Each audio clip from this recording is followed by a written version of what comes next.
On ne peut pas t'enseigner comme ça. Et ça ne prospère pas. On doit t'enseigner et tu dois te réveiller. Je vais aller plus loin en disant ceci. L'évangile dans la pauvreté, c'est la frustration.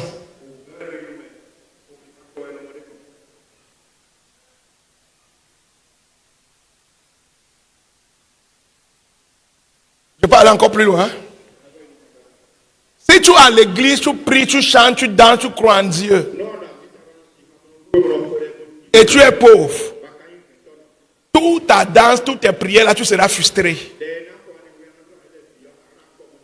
La Bible même dit que la sagesse d'un pauvre ne sert à rien.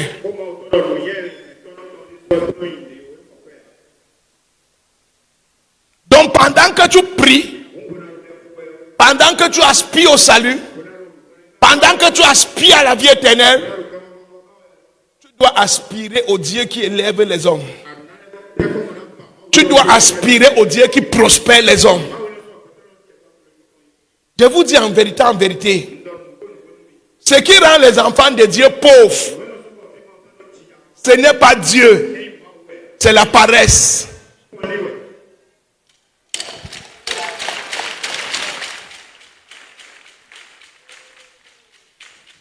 Les non-croyants qui prospèrent là ne dorment pas. C'est des bosseurs. C'est des hommes de conviction. C'est des hommes de vision. Mais nous, les enfants de Dieu, nous avons ce qu'ils n'ont pas. Mais tout ce que nous savons faire. Alléluia, oh, alléluia, alléluia, oh, alléluia, oh. Jésus m'a sauvé, Jésus m'aime, je le sais. Mon sauveur il m'a donné. Alléluia. Bon, c'est bon. Il t'a sauvé, non? Maintenant, quel plan tu as pour prospérer le mois de février?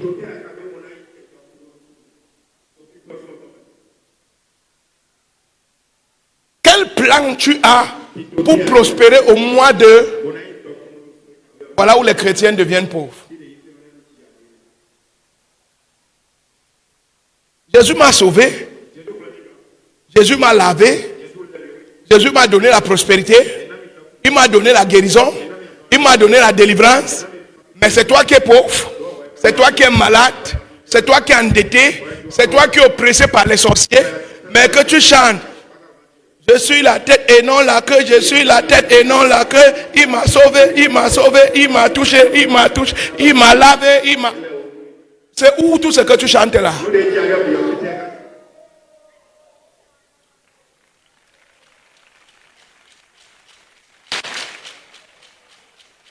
Je suis réveillé quelqu'un ce soir. L'huile, l'onction qui repose sur toi, c'est spirituel.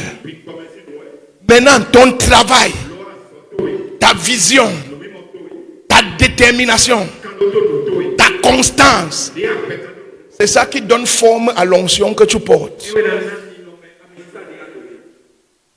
Sinon, tu peux porter l'huile et être pauvre.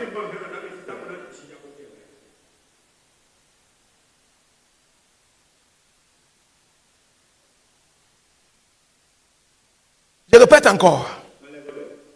Jésus t'a élevé, non? Tu es assis au-dessus des autorités, des principautés. Tu es co-héritier avec lui. Et tu es héritier de Dieu. Tu es Dieu, tu es fils de Dieu. Ton père est le propriétaire de l'or et de l'argent. Et il donne ce qu'un homme ne peut pas donner à son enfant. Pourquoi depuis 20 ans tu es pauvre?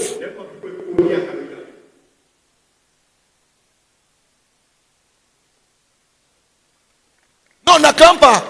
Réfléchis avec moi.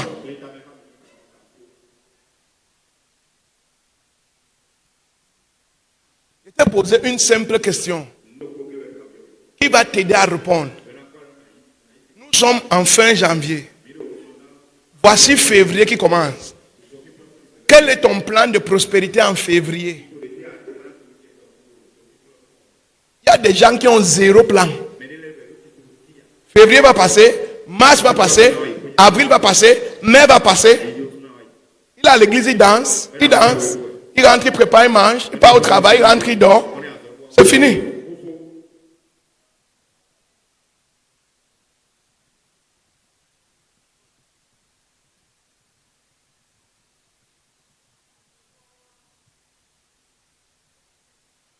Même si Dieu te donne la richesse, ce sera spirituel. Il faut que tu fasses quelque chose pour que ça se manifeste.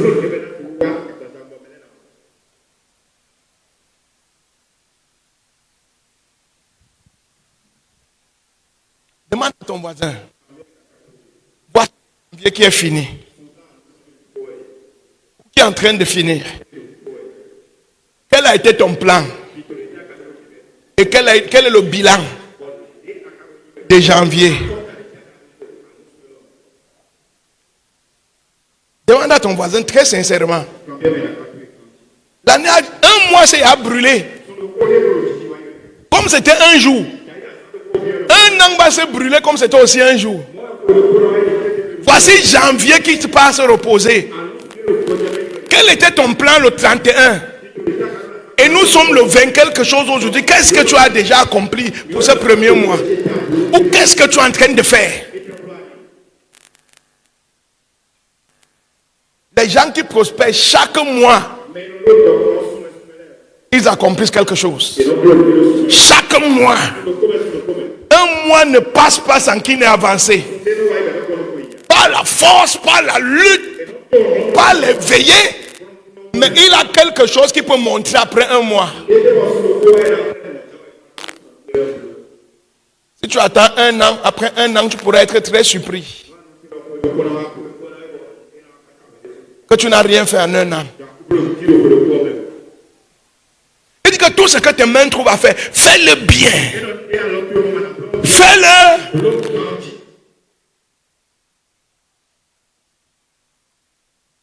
Je vous dis toujours que les plus grands pauvres, ce sont les gens qui ont les masters. Étudiant a fini son master en histoire, en géographie, en gestion, et il est assis au quartier, il attend les concours. Tu vas vieillir pauvre.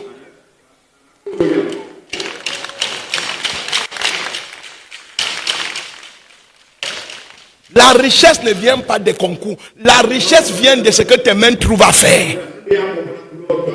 La richesse vient de ce que tes mains trouvent.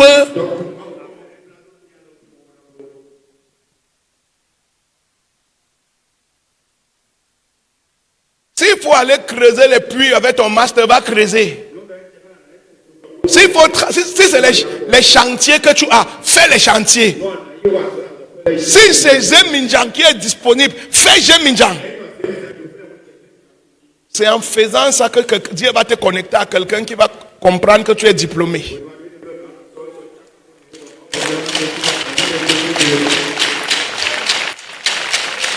Mais tant que tu es couché, tu attends le concours de la douane. Tu vas beaucoup prier.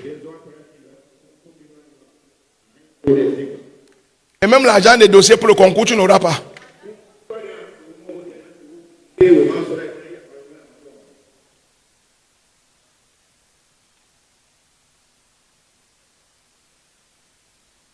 y a toujours quelque chose à faire pour tout le monde à ton niveau où tu es. C'est parce que tu trouves que tu es trop grand pour faire ça que tu es encore pauvre.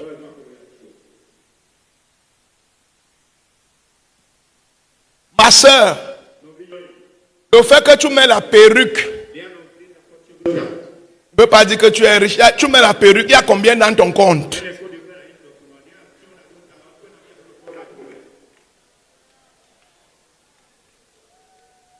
Qui t'a donné l'argent de la perruque là?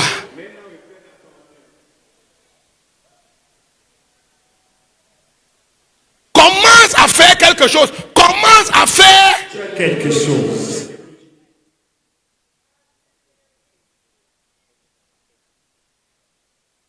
La Bible dit que ne méprise pas les jours de petits commencements. Je suis le Dieu de la croissance.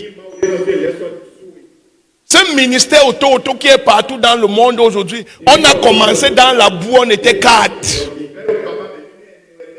On n'avait pas de terrain, on n'avait rien, on a commencé dans le marécage et on pliait nos pantalons pour entrer dedans. Et c'était sur un immeuble penché, c'était vert partout, il y était 4 personnes, mais on a commencé.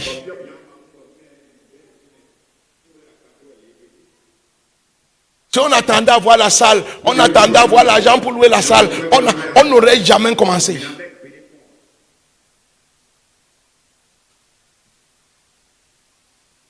Ah, tu es là, tu dis que tu veux partir en Europe. Tu veux partir. On t'a dit que l'Europe c'est une profession.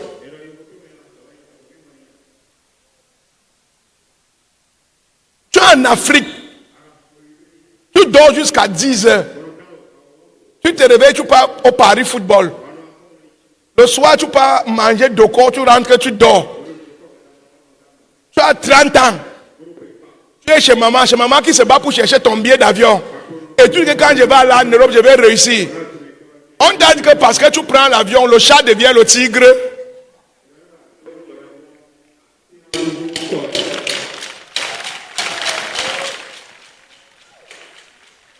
Tu ne peux pas t'en sortir en Afrique, tu ne pourras pas t'en sortir en Europe. Un chat en Afrique sera un chat en Europe. Une souris en Afrique sera une souris en Europe.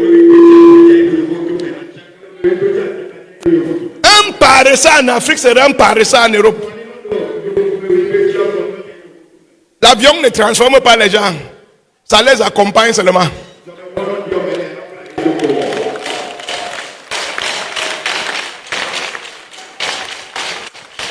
Ah, je vais m'arrêter ici. Mon église n'est pas ici.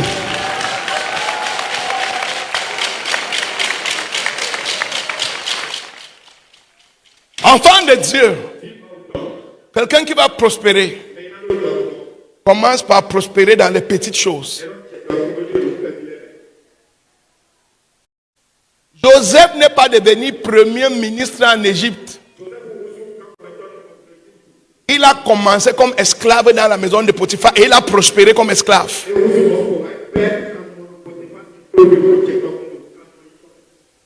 Jésus dit que l'arbre qui va donner les fruits qu'on voit, on connaît. Tu as 35 ans. Tu as chez ta mère avec 2 pantalons. Tu dis quand je serai milliardaire. Réveille-toi de ton rêve là, c'est un mauvais rêve.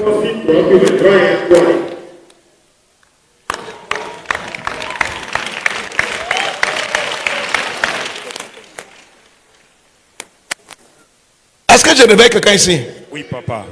C'est un mauvais rêve. Sors et commence quelque chose et réussis ça. Commence quelque chose, peu importe la chose, et bats-toi, sacrifie-toi, réussis. C'est en apprenant à réussir les petites choses qu'on porte l'esprit de réussir de grandes choses.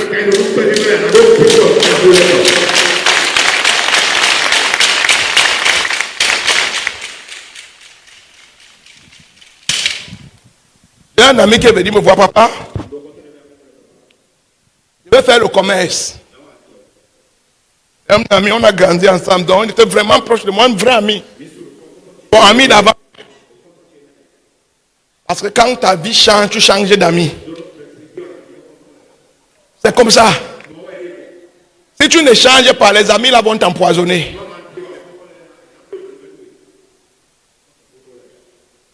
Écoute-moi maintenant.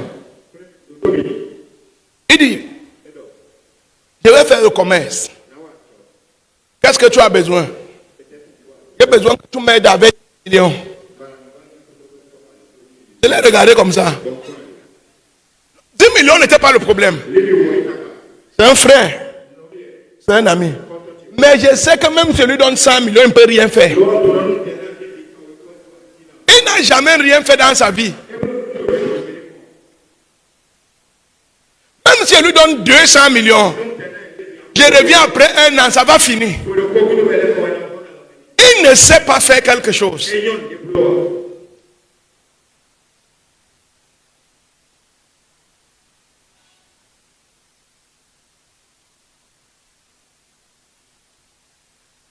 Je lui ai dit, ok, bon.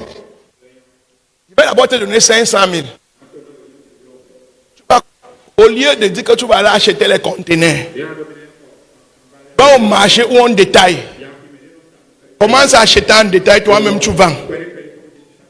Si tu réussis à faire que l'argent là soit 2 millions, 1 million, reviens me voir, je vais t'ajouter 1 million. Si tu fais ça 4 millions, reviens, je vais mettre 8 millions. Il a pris les 500 000. Il a disparu jusqu'à aujourd'hui.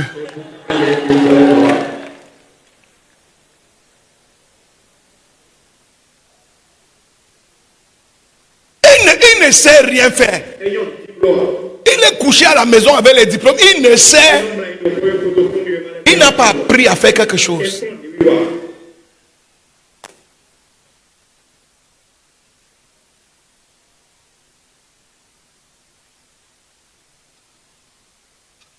Moi, j'avais la... Mais j'ai appris à grimper sur les poteaux de lumière pour souder la fibre optique pour manger. Les vendredis et les samedis, c'est notre plus beau jour parce qu'on partait dans les chantiers couler les dalles.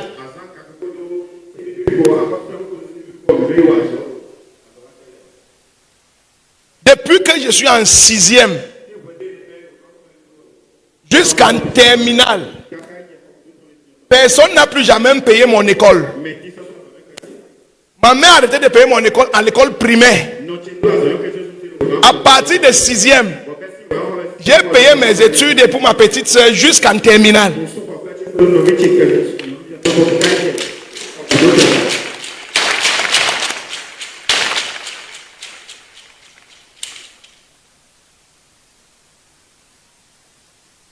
Maintenant que j'ai appris, ce n'était rien. C'était des choses un peu humiliantes, comme certaines personnes sont dit souvent. Mais en les faisant, j'ai appris à faire quelque chose. Je sais comment réaliser des choses. Je sais comment tenir dur pour que quelque chose réussisse. Je sais comment supporter. Je sais comment être constant pour atteindre mon objectif. J'ai appris ça dans les choses que les gens n'aiment pas faire.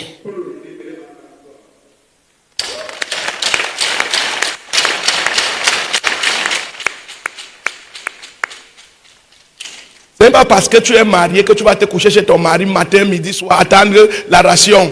Tu vas faire quoi? Tu vas faire quoi? Tu vas devenir riche avec la ration comment?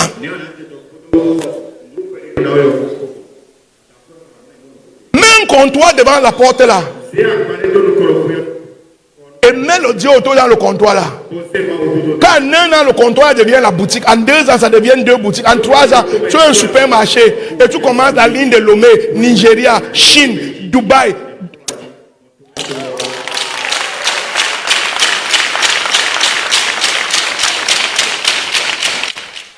Le problème des enfants de Dieu, c'est que nous dormons et nous sommes paresseux. Nous refusons de réfléchir. Nous refusons de travailler. Nous voulons seulement prier. Réveillez-vous. Les gens vous regardent. Dis à ton voisin, réveille-toi, les gens te regardent. Voici février. Va commencer à faire quelque chose. Et ça ne doit pas échouer. Tu dois résister, supporter, travailler jusqu'à sa réussite. La plus petite chose que tu réussis. Il y a quelqu'un qui est qualifié pour réussir dans la vie.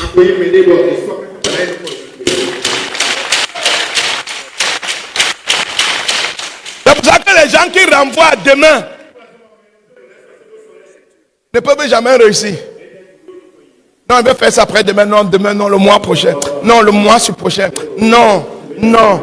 Ça fait 2 ans que tu n'as toujours pas fait. Et qu'est-ce qui te dérange? La paresse.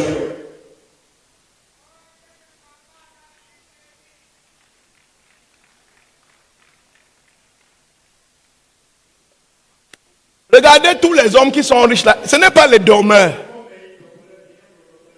C'est des travailleurs. Certains d'entre eux ne dorment même pas 3 heures par nuit.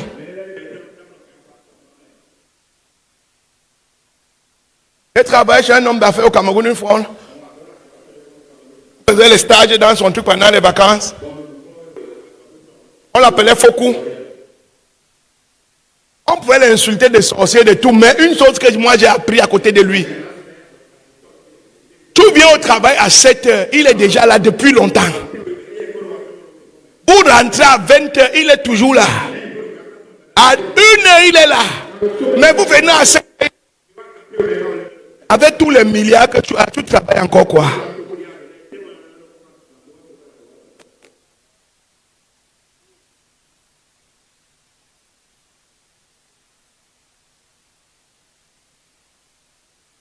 C'est en ce moment que nous les chrétiens, avec toute notre onction, on dort. On voit une vision. Dieu t'a déjà montré les visions. Travaille!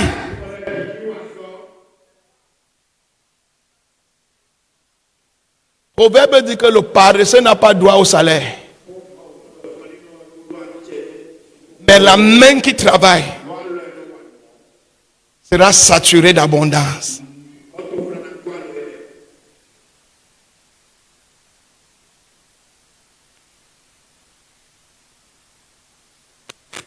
Demande encore ton voisin. Qu'est-ce que ta main est en train de faire? Ne te décourage pas. Apprends à réussir. C'est tout ce qui est. Ce que tu fais n'est pas important. Ce qui est important, c'est que tu réussis ça.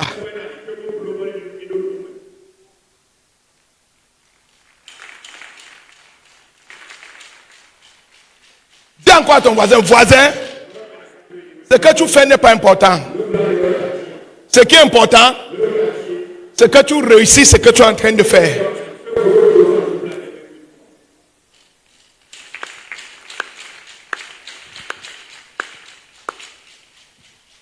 C'est pour ça que l'une des plus grandes armes de Satan, c'est le découragement. L'abandon.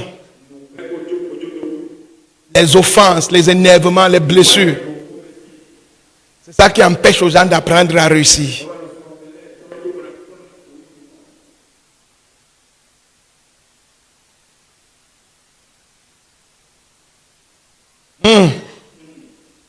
Lionel Messi, Cristiano Ronaldo qui joue au Barça, au Real.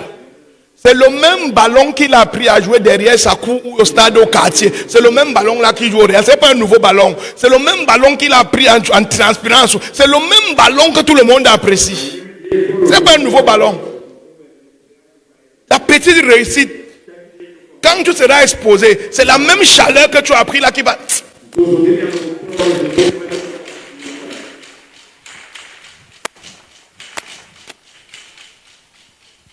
Toto, les mêmes prières qu'on priait dans la chambre cassée, Lakato, Rabat, Rakaka, Yakoko, Ya. Ça n'a pas changé. C'est les mêmes prières qu'on a supportées dans la galerie, on n'a pas abandonné là. C'est les mêmes prières qu'on prie aujourd'hui et c'est les mêmes prières qui sont au Toto. Il n'y a pas de nouvelles prières. Réussir, apprends à réussir ce que tu fais. Apprends à faire tout pour que ce que tu fais réussisse. Même si c'est les beignets que tu vends. Réussis.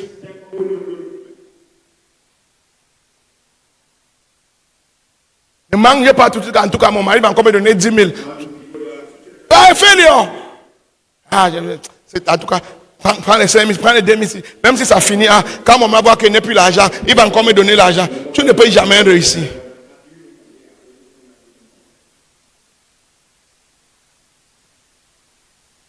C'est dans la petite chose là que ta grandeur se trouve. Ceux qui sont fidèles dans les petites choses, je leur donnerai des grandes.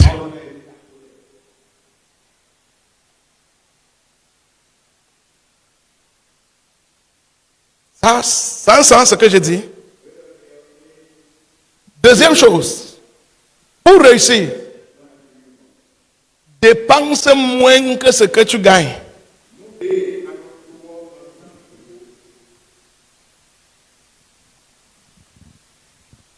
Dépense moins que ce que tu...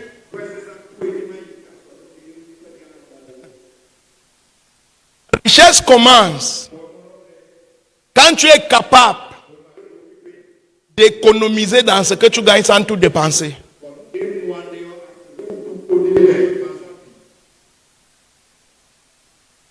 La Bible dit que celui qui mange tout ce qu'il gagne est un insensé. Celui qui dépense tout ce qu'il gagne est un insensé. Même si tu gagnes 50 000, tu dois réussir à épargner.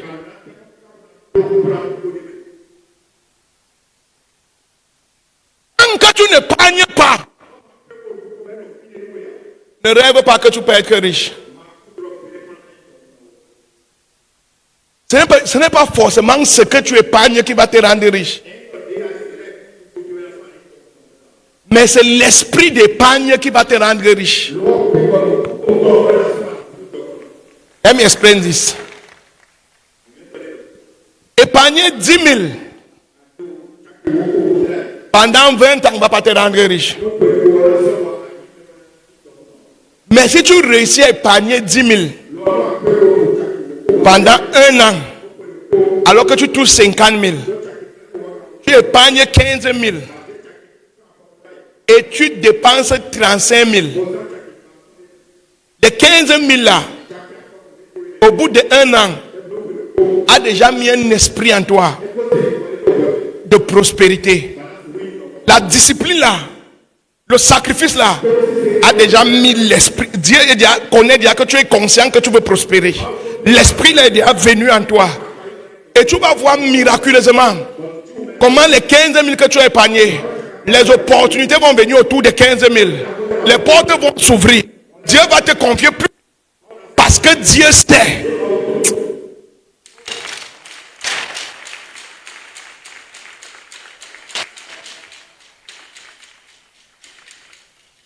Proverbe 6, verset 6 à 8. Proverbe 6, verset 6 à 8. Je lis au nom de Jésus. Va vers la fourmi, paresseux, considère ses voies et deviens sage. Elle n'a ni chef, ni inspecteur, ni maître. Elle prépare en été sa nourriture. Elle amasse pendant la moisson de quoi manger. Va vers la fourmi, paresseux. Dieu dit que celui qui ne épargne pas, c'est un paresseux. La fourmi n'a pas de commandant, ni de chef, ni de patron, ni de mari pour le surveiller. Mais la fourmi pense à épargner pendant qu'il gagne. En saison sèche, elle réussit à épargner ce qu'elle va manger en saison pluvieuse. Et Dieu dit qu'elle va apprendre de la fourmi. Si tu ne sais pas comment tu vas prospérer, va regarder comment les fourmis prospèrent. Regarde comment les fourmis deviennent riches. Maintenant, si tu trouves une fourmilière, tu casses ça. Dans la fourmilière, tu vas trouver les compartiments de réserve de prospérité, les compartiments de réserve de nourriture dans la fourmilière. Et les immeubles dedans, dans la fourmilière, c'est un immeuble en étage, en niveau. Ils ont les étages même de 25, 30 niveaux, les fourmis.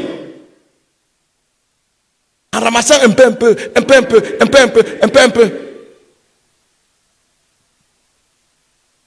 Et ils deviennent nombreux et puissants. Si les fourmis entrent dans ta chambre, tu vas fuir. Fourmis.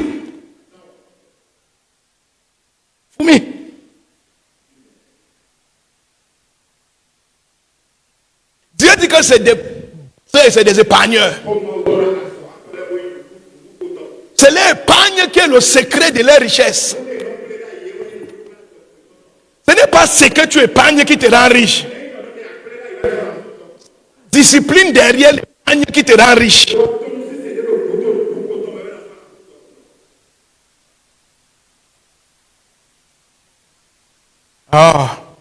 Proverbe 21, verset. Proverbe 21, verset 20. De précieux trésors et de l'huile sont dans ta demeure du sage. Dans la maison, la Bible dit que celui qui n'épargne pas est insensé. Celui qui épargne est sage. Il dit que des précieux trésors et de l'huile est dans la maison de quelqu'un qui est sage. Oui. Mais l'homme insensé les engloutit. L'homme insensé mange tout.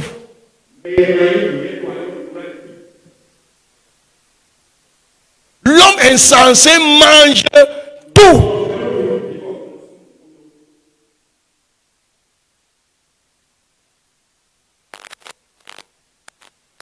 Si tu vas dans Genèse 41, verset 22 à 36, tu vas voir l'histoire de Joseph. Qu'est-ce qui a fait de Joseph premier ministre? Quelle est la révélation qui a positionné Joseph sur son trône? Pasteur Vianney avait été choqué. Joseph avait le don des rêves. Quand il a fini d'interpréter les rêves, ça ne l'a pas positionné. C'est vraiment un homme spirituel. Et ça s'est arrêté là. Mais quand Joseph a sorti la formule d'épargne, il a dit à Pharaon, boss, la seule façon de devenir le pays le plus riche de la terre, quand la galère va commencer, dans tout ce qu'on va faire, même si c'est dur comment, on va prélever 20% et on va mettre dans un compte bancaire. Et au moment où la galère va venir, les 20% là, c'est ça que nous allons manger pendant 7 ans. Et Pharaon a dit, hey, il n'y a pas un homme qui est aussi sage. Mais quand il a prophétisé, on n'a pas dit qu'il était sage.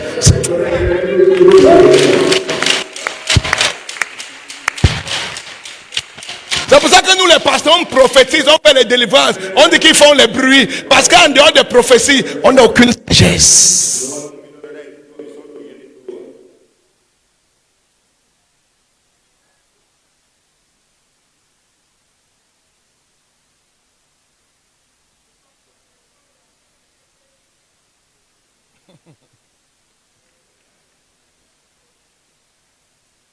Est-ce que j'enseigne quelque chose ici? La royauté est venue. Quand on dit que voici un homme qui a l'esprit discipliné, un économe, quelqu'un qui est rempli d'un esprit qui pense à demain. Alors on a dit, à partir d'aujourd'hui, je te donne mon trône. La seule chose avec laquelle je vais te dépasser en Égypte, c'est le trône, le titre. Mais le vrai pharaon, c'est toi. Et la Bible dit que Pharaon est monté dans le chariot. Et Joseph est monté dans le deuxième chariot. Et quand il passait, il disait que Joseph passe, prosternez-vous. Tu ne sais pas ce que l'épargne peut faire. Tu ne sais pas ce qu'un homme discipliné dans les finances. Aïe, aïe, aïe, aïe, aïe.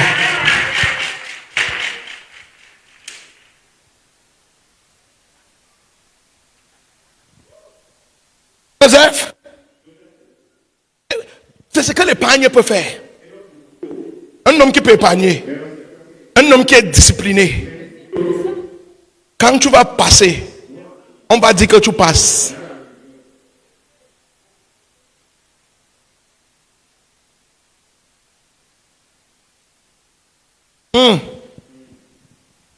Maintenant, voici la question qui se pose. Si mes besoins sont plus que mes revenus, c'est la question que je te pose depuis. Si mes besoins sont plus que mes revenus, comment je peux épargner alors que je n'arrive même pas à satisfaire mes besoins?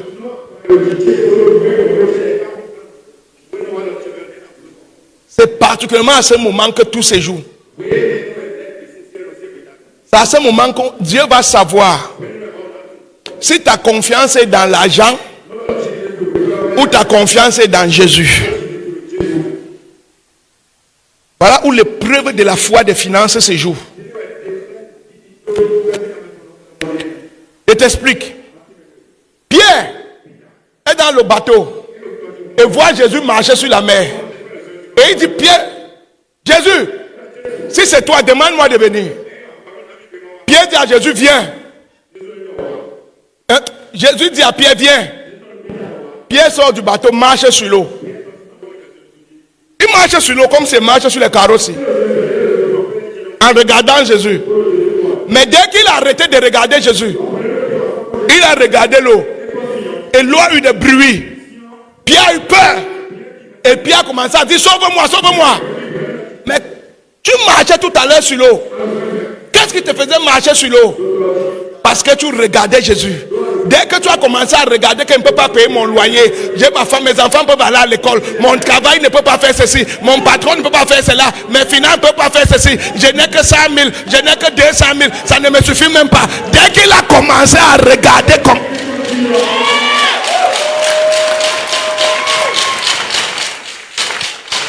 Automatiquement, il a commencé à sombrer. Je peux te choquer. Quand Pierre marchait, la profondeur était là, la pesanteur était là, la masse d'eau était là, la mort était là, les mamiwata étaient là, le royaume d'eau était là, les esprits de famille étaient là. Mais Pierre marchait sur l'eau. Et il ne savait même pas que c'était l'eau. Jusqu'à ce qu'il a enlevé les yeux de Jésus. Et il a commencé à regarder qu'il va payer l'école comment. Si je donne l'argent, je vais payer comment? Si j'épargne, je vais payer le loyer comment? Voilà là où ça se joue.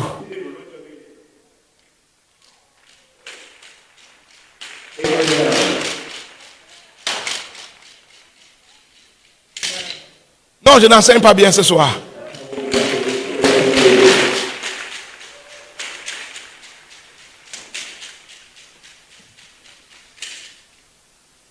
Ta richesse vient de Jésus.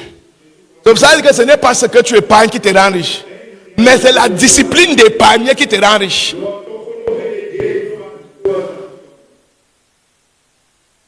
C'est quelqu'un qui sait épargner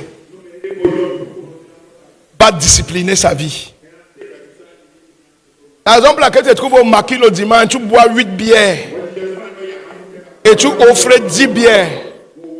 C'est parce que tu n'as pas les plans d'épargne dans ta vie. Tu rentres à 3 heures. C'est parce que tu n'as pas les plans d'épargne dans ta vie. Un homme qui est décidé à épargner sera discipliné à cause de l'épargne.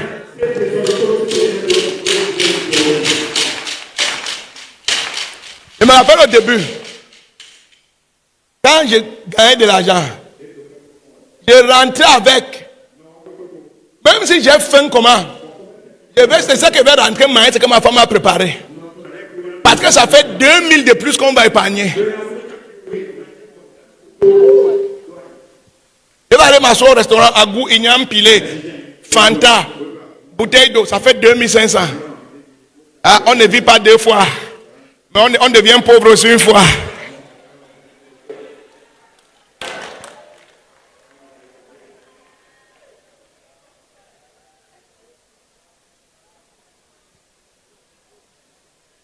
Ce n'est pas le montant, c'est la discipline. Ce n'est pas le montant, c'est là.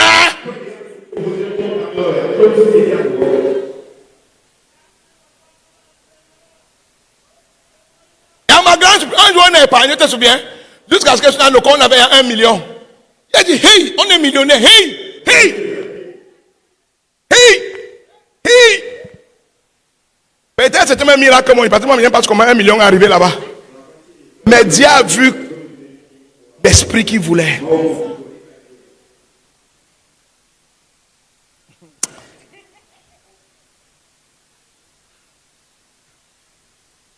Comment tu peux toucher 150 000, tu manges tout? Au nom de tu as les problèmes. 200 000, tu manges tout. Tu as 300 000, tu manges tout. Papa, la pauvreté c'est ton jumeau.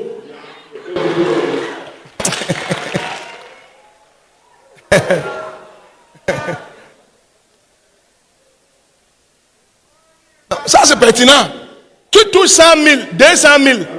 Tu loues une maison de 100 000. Toi-même tu es en panne. Tu es en panne. Tu es en panne. Tu vas louer une maison de 100 000. Maintenant il faut payer courant de 5 000. L'eau de 5 000. Pour montrer que la maison est belle, il faut équiper la maison. Et tu ne peux pas habiter ce genre de maison, tu marches à pied, tu te faut une moto, une voiture. Ah, tu seras pauvre à vie, tu seras pauvre à vie.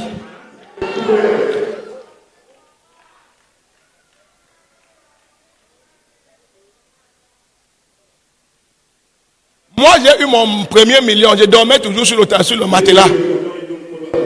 Je dormais toujours sur le matelas, sans lit, dans une chambre cassée d'un côté. Mado bidé.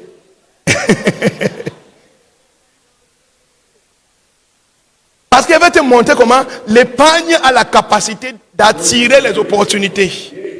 L'épargne, aussi petit que c'est, ça a une autorité spirituelle d'appeler les opportunités vers lui.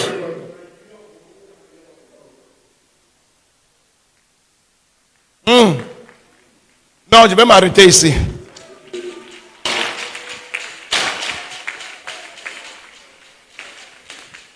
Le volume est bon?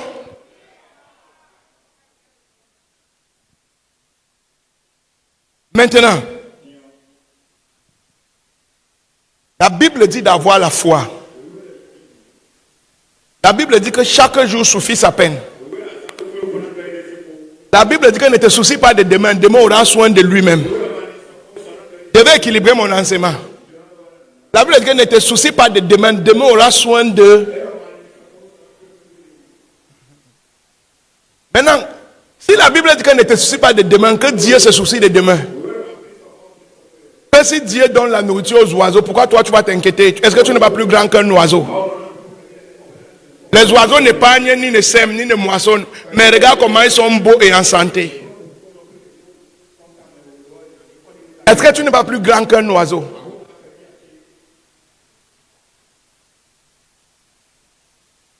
La tête du diable, on jambo, n'est-ce pas? Ok. Maintenant, et le même Dieu dit, celui qui n'épargne pas est un insensé. Est-ce que Dieu se contredit? Non. Maintenant, l'épargne, ce n'est pas garder l'argent. L'épargne que Dieu demande doit avoir une motivation pure. On n'épargne pas pour emmagasiner plus d'argent. On n'épargne pas pour être indépendant que personne ne peut plus nous parler. On n'épargne pas pour refuser d'être sur autorité parce qu'on a son autonomie financière. Le motif avec lequel tu épargnes est un facteur déterminant de la multiplication, de l'attraction, des ouvertures que ton épargne va t'apporter. Si tu épargnes pour les mauvaises raisons, Dieu va dire que tu te soucies de beaucoup de choses pour rien.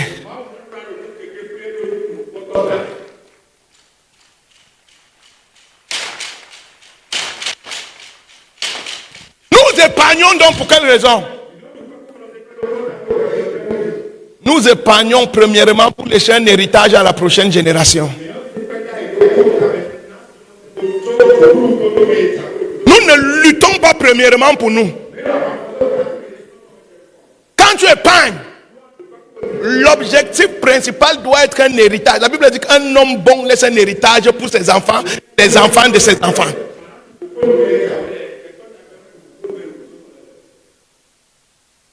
Ton esprit d'épargne doit transcender ta génération.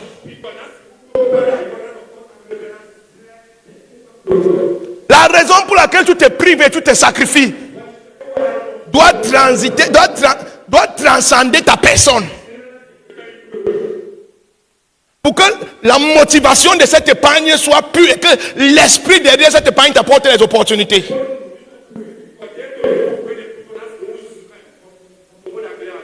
La deuxième raison pour laquelle on épargne, pour accomplir la mission divine, faire avancer le royaume de Dieu sur la terre. Parce que tout ce qu'un homme a n'est que vanité. Ce qui est pour toi vraiment, ce C'est ce que tu fais pour les gens et pour le royaume. Tout le reste, c'est la poussière. Ce qui t'appartient, en vérité, c'est ce que tu fais pour les gens et ce que tu fais pour le royaume. C'est ça qui va partir avec toi.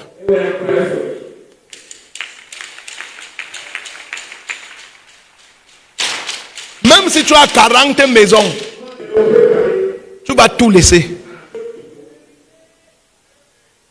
Même si tu as 50 voitures, tu vas tout laisser. Quand tu commences à t'épargner, ou à épargner, tu commences à penser orphelinat.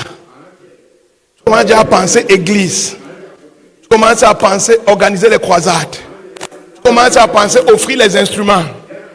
Faciliter la vie des pasteurs. Et tu épargnes avec cette motivation. L'épargne là va t'enrichir. Épargne là-bas, ça va t'enrichir. Nous épargnons pour le mauvais jour. Troisième raison pour laquelle on épargne. On épargne pour le mauvais jour. Il y a un jour que Dieu dit Dieu appelle le mauvais jour. Il dit que c'est lui qui donne le pauvre prêtre à Dieu. Et au jour de le jour de son malheur, Dieu va intervenir en sa faveur. Il y a toujours un jour qu'on appelle le mauvais jour. Il y a un jour que les dettes ancestrales et la grâce se rencontrent. Et les livres sont ouverts. Dans la vie de tout le monde, il y a les jours où ta fondation et la grâce de Dieu se rencontrent. Et les livres sont ouverts des deux côtés. Et Dieu appelle ce jour le mauvais jour. Parce que même Dieu ne peut pas intervenir.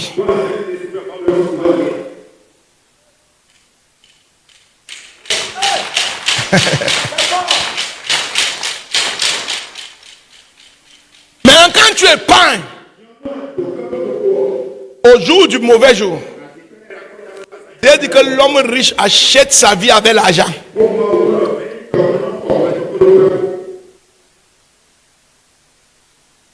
Quand ils vont programmer ta mort, tu vas acheter ça. Soit à l'hôtel, soit aux gens. Mais avec ça, you go buy.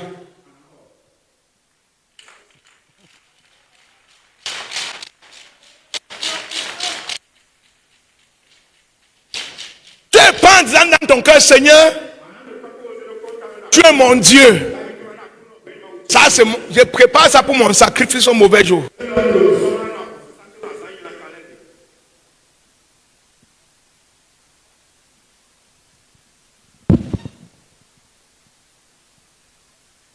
Quatrième chose, on n'est pas... Waouh, le temps est terminé.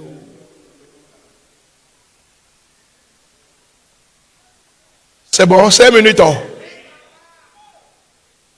Okay. On épargne aussi pour le bon jour. On épargne pour le mauvais jour et on épargne pour le bon jour. Le bon jour, c'est quel jour? C'est le jour où le père de ton voisin sera malade. Et il va vendre la maison de 100 millions à 20 millions. Aïe, aïe, aïe, aïe, aïe, aïe, aïe.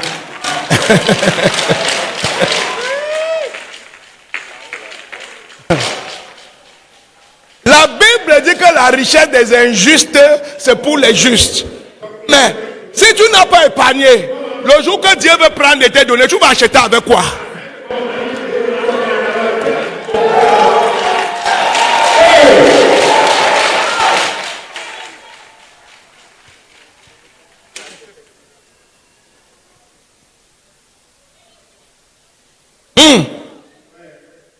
Moi, j'ai acheté une maison une fois, on dit maison en étage, 5 millions, il y a urgence.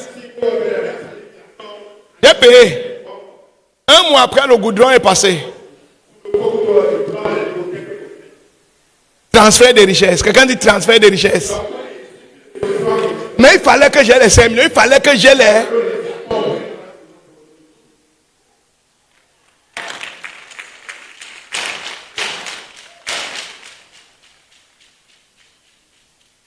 Souviens-toi quand on payait l'église de la Belgique. Qu'est-ce que le type a dit? Voici le montant officiel de la vente. Mais je suis pressé. Si vous avez le cash, je divise le montant, vous me donnez le cash. Je veux l'argent chaud. L'épargne du bonjour. L'épargne du bon.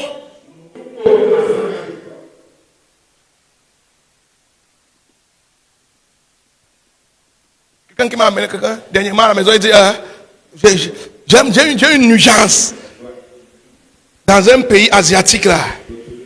J'ai besoin d'argent. J'ai mon terrain en pleine ville. Ça coûte même 200 millions. Mais j'ai besoin de 40 millions. Là, je veux ça là. Il a travaillé toute sa vie pour avoir ça. Maintenant, Dieu veut me donner.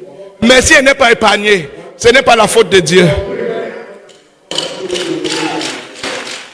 Ce n'est pas la faute de...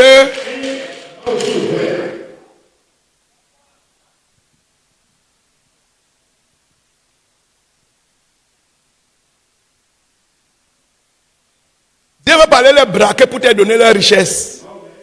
Dieu va les mettre dans les situations, ils vont venir te solder leur richesse. Mais pour que tu achètes, il faut que tu aies le cash.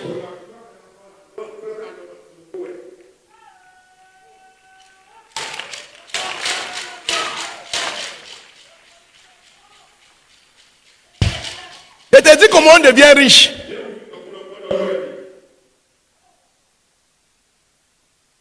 Ton voisin te dit qu'il va à la maison. Tu commences à appeler ton oncle qu'il y a une opportunité ici. Pourquoi tu faisais quoi depuis toutes ces années que c'est ton oncle que tu appelles? Pourquoi c'est à toi que Dieu veut donner la maison et toi tu appelles ton oncle? Parce que tu n'as jamais épargné.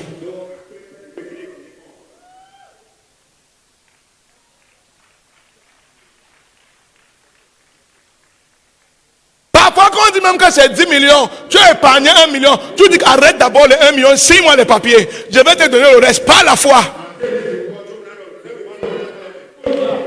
Tu récupères. Si l'argent ne vient pas, c'est toi maintenant qui mets ton prix, tu vends et tu les rembourses l'argent. Ne me regarde pas comme un phobie, il t'apprend l'argent.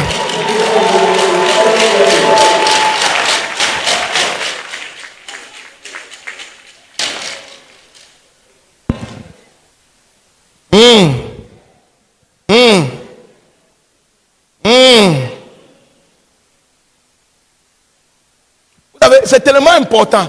Bon, j'enseigne, même l'enseignement, même si elle ne prophétise pas, c'est d'où, non?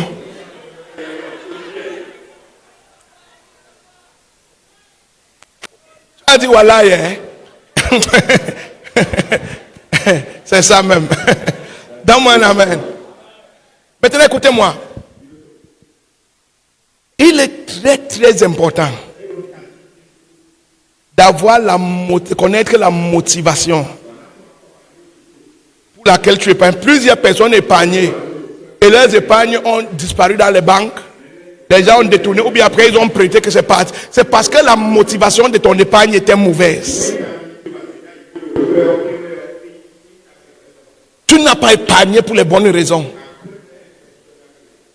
L'esprit derrière ton épargne était l'orgueil, l'indépendance, l'individualisme, la concurrence.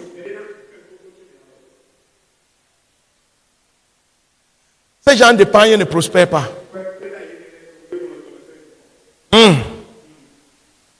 Luc 12, verset 14 à 21. Bon, on ne va pas lire, pas le temps. La Bible dit que c'était un homme qui avait épargné de l'argent. Il a travaillé jusqu'à ce qu'il a eu beaucoup d'argent. Et il s'est assis. Il a dit, mon âme, maintenant, je suis riche. Mange et repose-toi. La Bible dit que la même nuit, Dieu l'a apparu.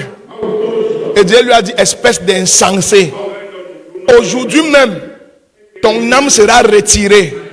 Et je vais voir comment tu vas manger l'argent là. Et la même nuit, il est mort. Est-ce que Dieu est contre l'épargne? Non. Mais Dieu est contre la mauvaise motivation lorsque tu épargnes.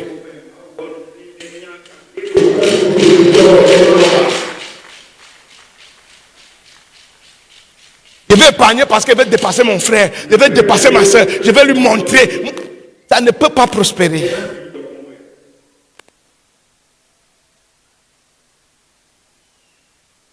Moi aussi, moi aussi, moi aussi. Ça ne peut pas prospérer.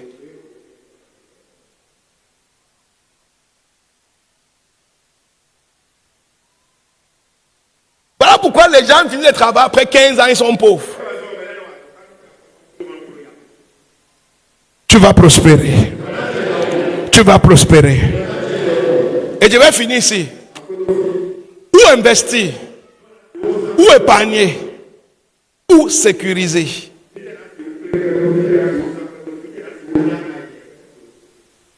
Avant de commencer, je vais dire ceci. Si tu veux devenir pauvre et mourir jeune et perdre tout ce que tu as, il faut faire l'usure. L'usure, c'est quoi? Tu prêtes l'argent aux gens et ils mettent les garanties. Après, ils vont te rembourser avec intérêt. Tu vas mourir très jeune. Tu vas t'appauvrir très rapidement. S'il y a quelque chose que Dieu déteste de tout son cœur, c'est l'usure.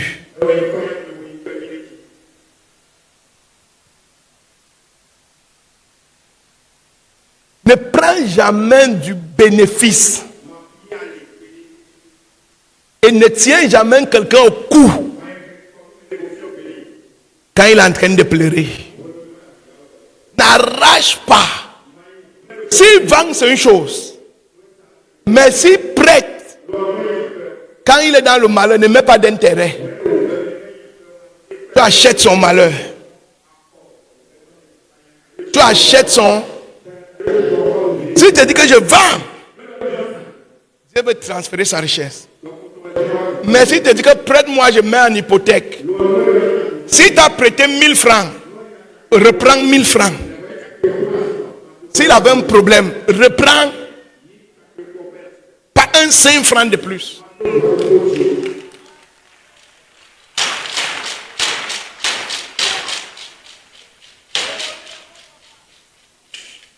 Plusieurs personnes sont venues me voir avant, disent papa, prête-moi de l'argent, je vais te rembourser.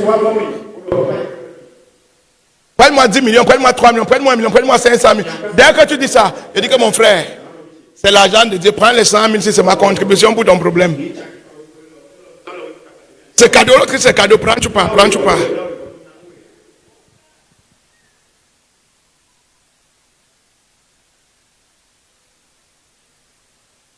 Deuxième chose,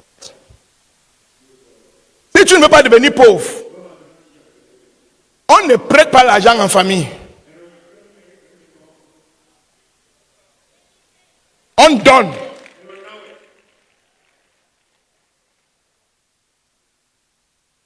L'argent membre de ta famille. Achète les béquilles de ta crise cardiaque.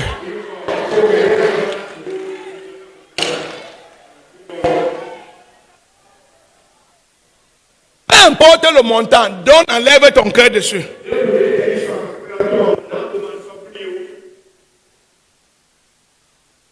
Dès que tu prêtes l'argent en famille,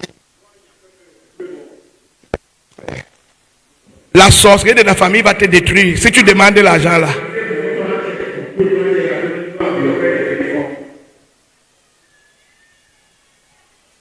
Troisième chose, on ne prête pas l'argent aux frères de l'église.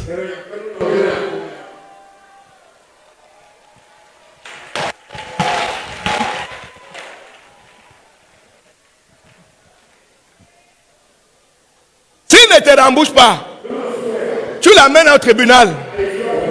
Même Jésus va te combattre.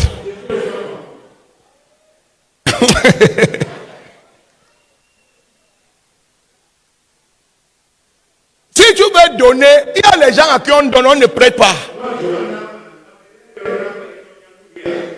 Je ne peux jamais prêter l'argent à un fidèle. Et j'évite d'emprunter l'argent aussi chez un fidèle. Même si tu pleures comment? Si je ne peux pas te donner, je ne vais pas donner. Si je vais te donner, mais je ne peux pas prêter. Dès que tu prêtes, le fidèle va quitter ton église.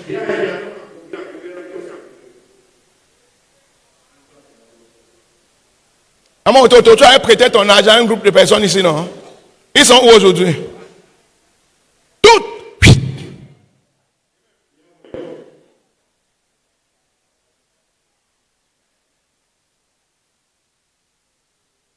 Et c'est des gens que si tu poursuis sur ton argent, tu peux encore porter la malchance.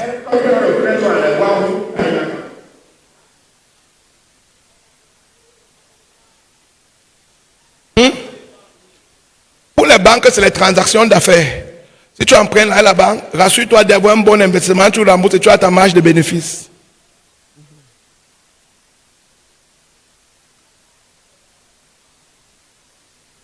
Am I talking sense? Maintenant, où investir ou bien épargner son argent? Un chrétien épargne son argent sur les terrains.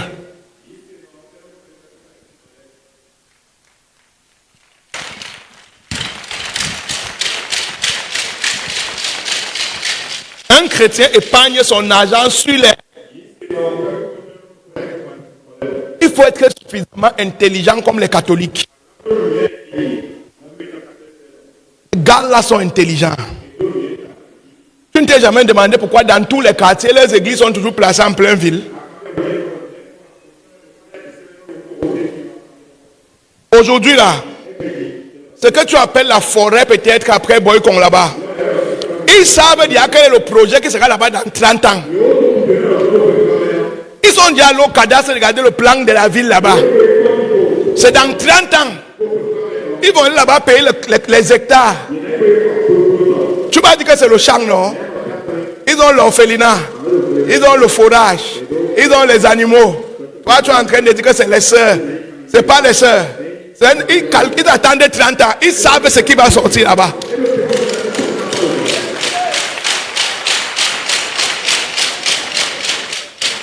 Et dans 30 ans après, tu vois, ils ont les hectares en plein carrefour. Et tu dis, comment ils ont fait ça? Ils ont volé. Ils n'ont pas volé. Ils avaient volé nos parents, mais aujourd'hui, ils ne volent plus. Aujourd'hui, ils anticipent sur nous en investissant sur les terrains stratégiques.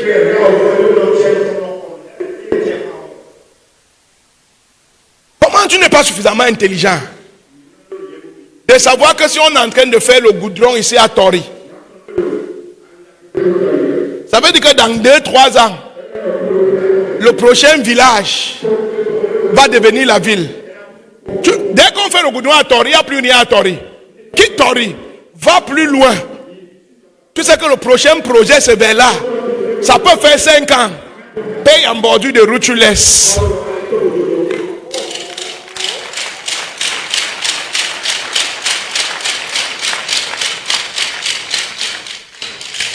On ne paye pas le terrain sans savoir ce qui arrive sur le terrain. Il y a le terrain quand même jusqu'à ta mort, ça ne sera pas développé. Quand tu veux devenir riche, tu calcules les terrains de 5-3 ans, 5-3 ans, 5-3 ans. Ça multiplie ton argent fois 100.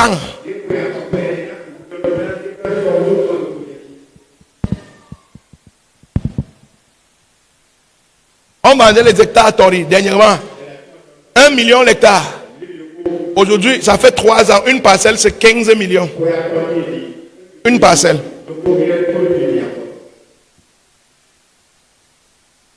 Moi, je n'ai pas acheté. Aujourd'hui, on a acheté la parcelle de l'église là-bas. Je crois qu'on connaît le montant. Une parcelle. Qui était le prix peut-être de 10 hectares il y a 4 ans.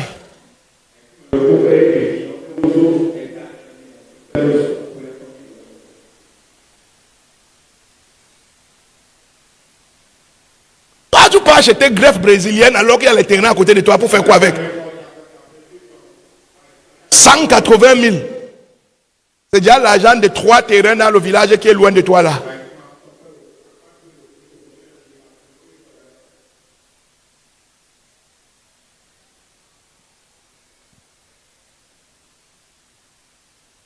J'enseigne bien où je perds ton temps.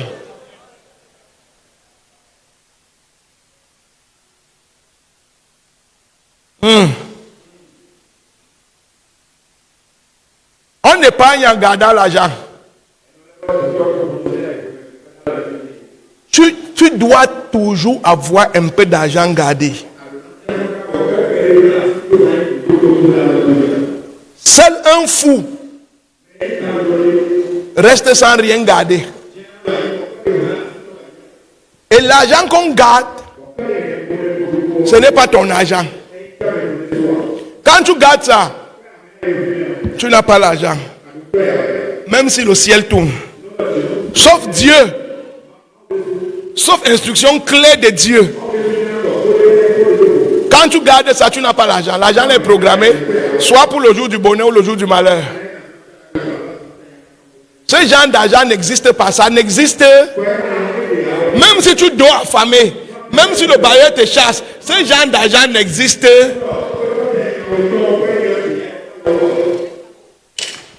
Même si on te met dehors, ce genre d'argent, ça ne t'appartient pas.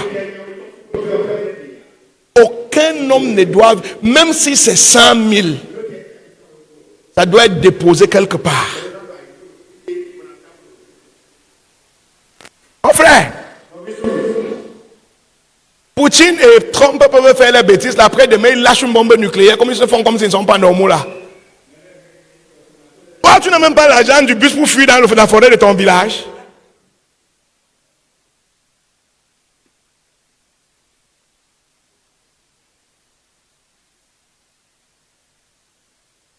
Ah, c'est maintenant que tu comprends. On ne vit pas sans économie. Et l'économie n'est pas un argent qu'on touche. Quand tu as gardé ça, tu oublies que tu as l'argent. Le bon jour et le mauvais jour. C'est le jour là que l'argent entre en scène.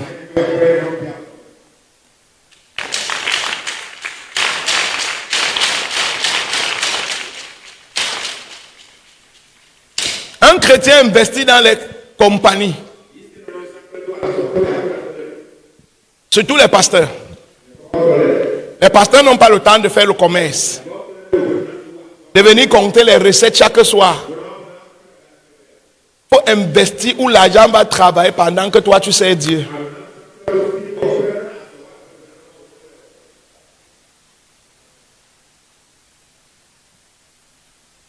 Au lieu de passer dans ton téléphone toute la journée, tu regardes les vidéos, tu regardes les vidéos, tu regardes les vidéos. Va sur internet, demande que tu veux déposer ta part d'argent aussi sur TikTok. Comme ça les gens qui regardent là vont aussi te payer. Va acheter les actions sur TikTok. Tout ça c'est sur ton téléphone, achète les actions. Mets tes 200 000, mets tes 300 000. Et chaque personne qui regarde va te payer. Va à EcoBank ici, Anne. Demande-les que combien vous vendez vos actions. Si on dit qu'une action c'est 10 000, dis-les que je veux 30 actions, ça fait 300 000. Dépose les 300 000, tu deviens actionnaire d'EcoBank.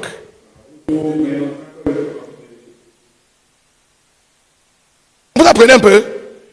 Tu deviens actionnaire d'EcoBank. Regarde quelqu'un qui a une affaire à Cotonou qui marche bien. Et va vers la personne, dis-lui que comme ton affaire c'est là, je vais investir dedans. Même si c'est 100 000, calcule mon pourcentage, tu me donnes.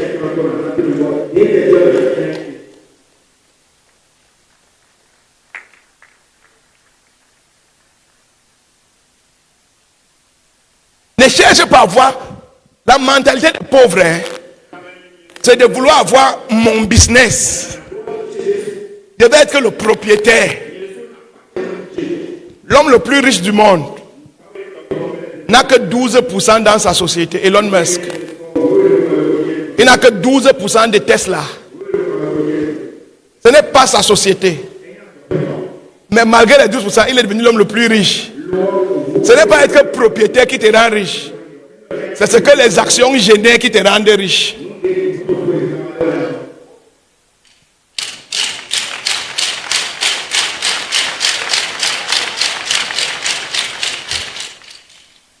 Ah ah.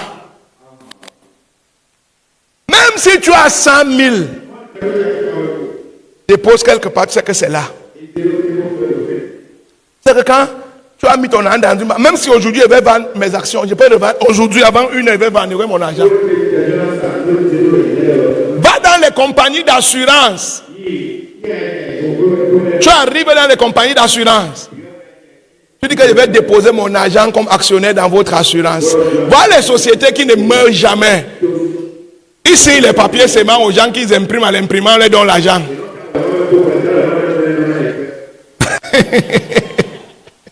L'assurance fait quoi? Ils impriment un papier, ils te donnent, tu les donnes 100 000. Même papier qu'on imprime à 25.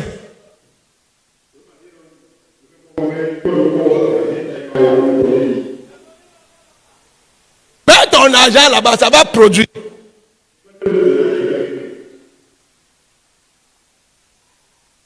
Par contre, on partage les bénéfices entre les actionnaires. Il y a peut-être 1000 actionnaires et on a fait 1000 milliards de bénéfices. Si tu as mis 300 000, tu vas te retrouver au moins avec 900 000. Tu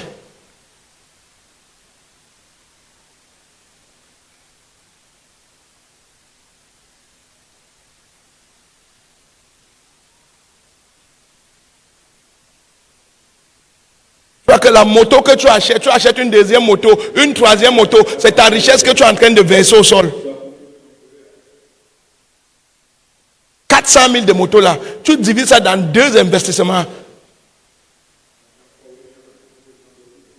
Et puis tu continues ton travail comme si tu n'avais même jamais eu 400 000.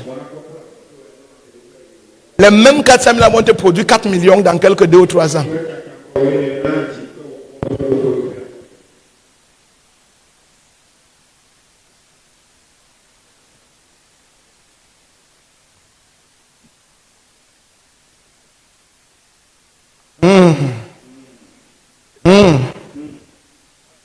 Et continue, je m'arrête ici.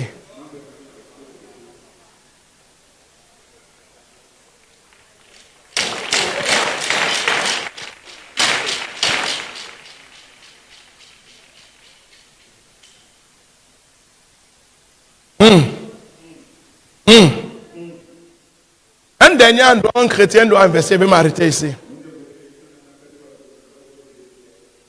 Investir dans toi. Pas dans les habits, les chaussures et les greffes. Si ta greffe est plus grosse que ton cerveau, tu es en panne.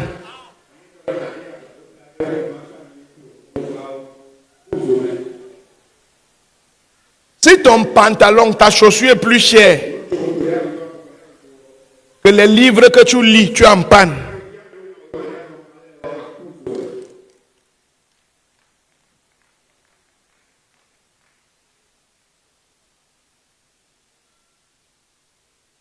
Le niveau d'un homme ne change pas tant qu'il n'a pas.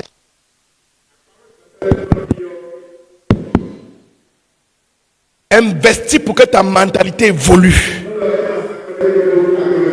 Et ton niveau va évoluer. Une chose qui m'a le plus délivré de l'esprit de pauvreté, c'est le jour que je suis allé à Dubaï.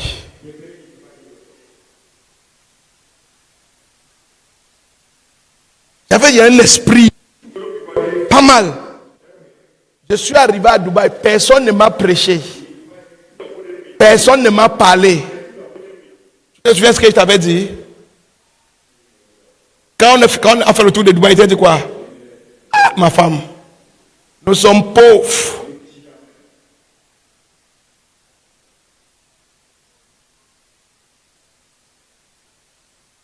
Personne ne m'a prêché. Ce que j'ai vu, j'ai compris que la vie, c'est une action. Il était à bouger. Ce que j'appelais quelque chose, pour moi, ce n'est plus rien aujourd'hui. Rien.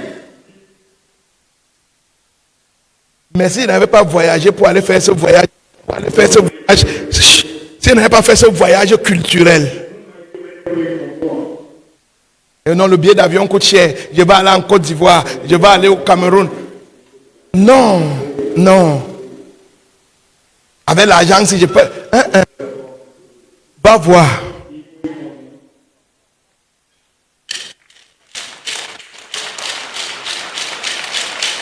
Tu ne peux pas voir. Va voir dans les livres. Tu ne peux pas voir dans les livres. Laisse les vidéos, on danse, on tourne les fesses. Va voir. Paye.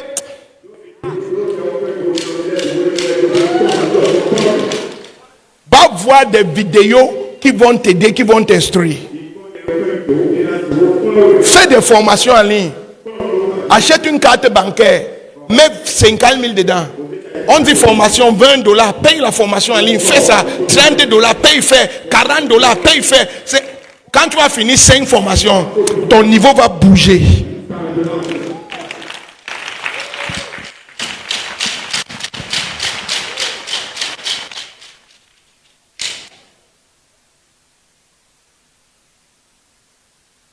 École, mais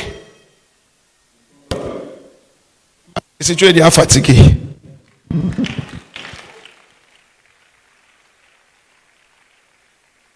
est-ce que tu as appris quelque chose?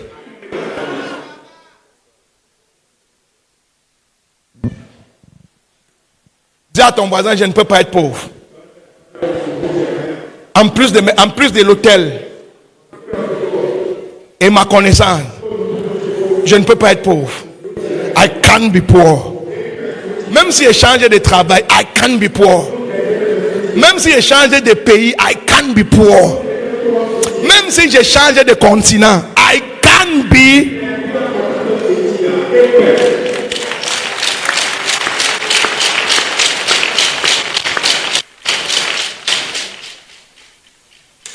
Alors dis voisin, est-ce que tu es prêt à être millionnaire?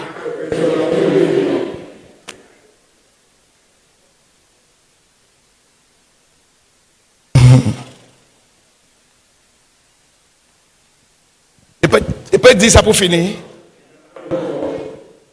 Si tu regardes encore les prix des choses avant d'acheter, c'est que tu es encore pauvre.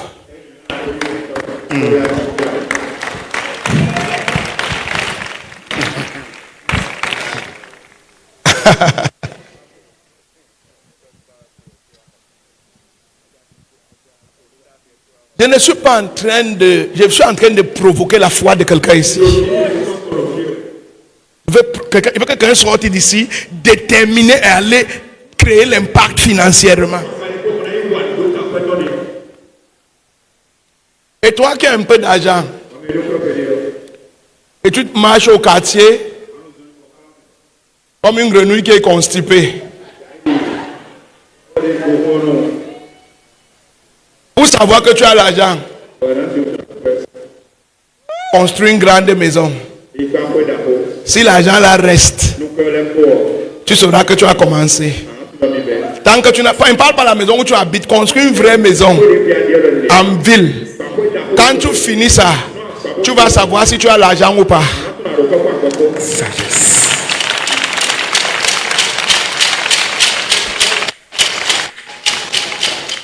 Parfois, quand tu as peut-être 100 millions, tu dis que oh, I get money.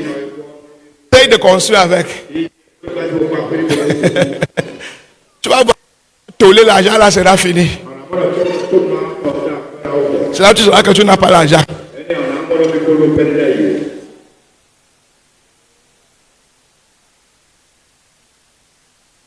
Si tu n'as pas encore construit, ne me dis pas que j'ai l'argent.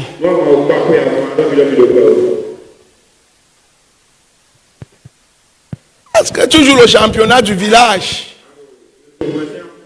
Tu joues le championnat du...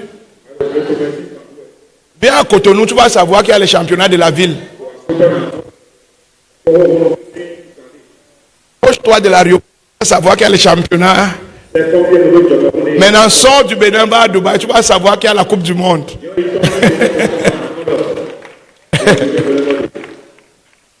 J'ai fini.